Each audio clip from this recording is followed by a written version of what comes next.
Professor Oddfellow here. There's a magic word you can use to foster something awe-inspiring.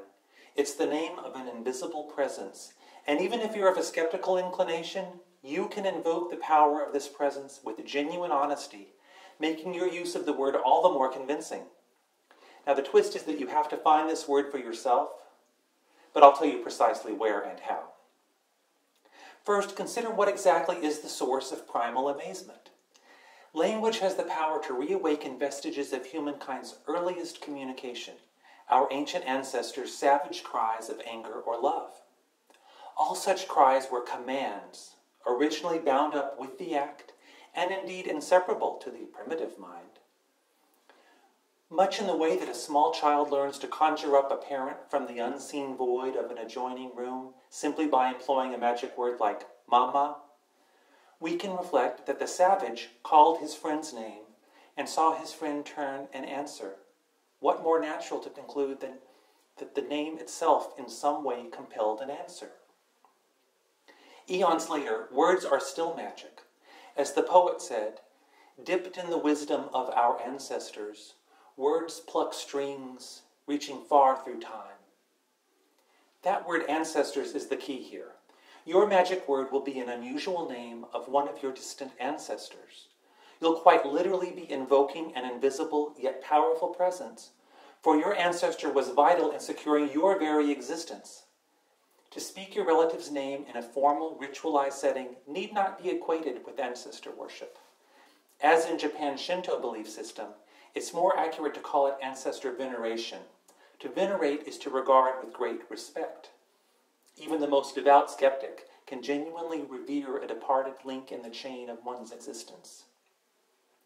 To find a strange and wonderful name in your family tree, use online genealogical resources like Ancestry.com or Genie.com and go back a good many generations.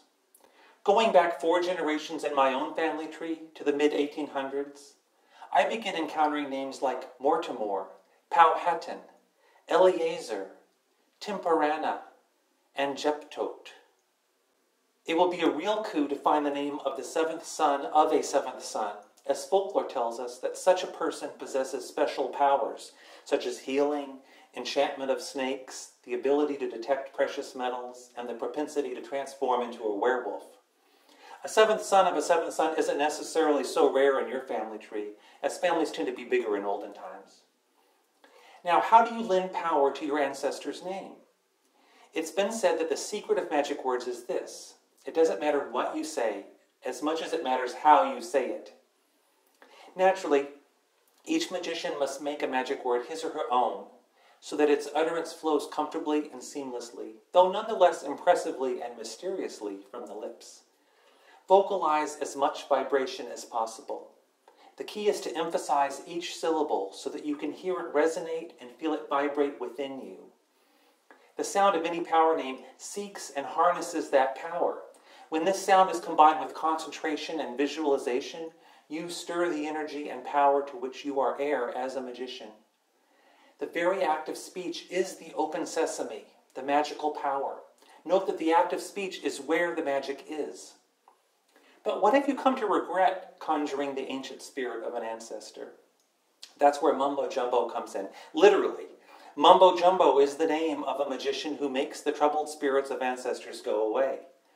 The phrase refers to the belief of some Mandingo peoples in the western Sudan that a high priest called the mumbo-jumbo had the power to protect his village from evil spirits.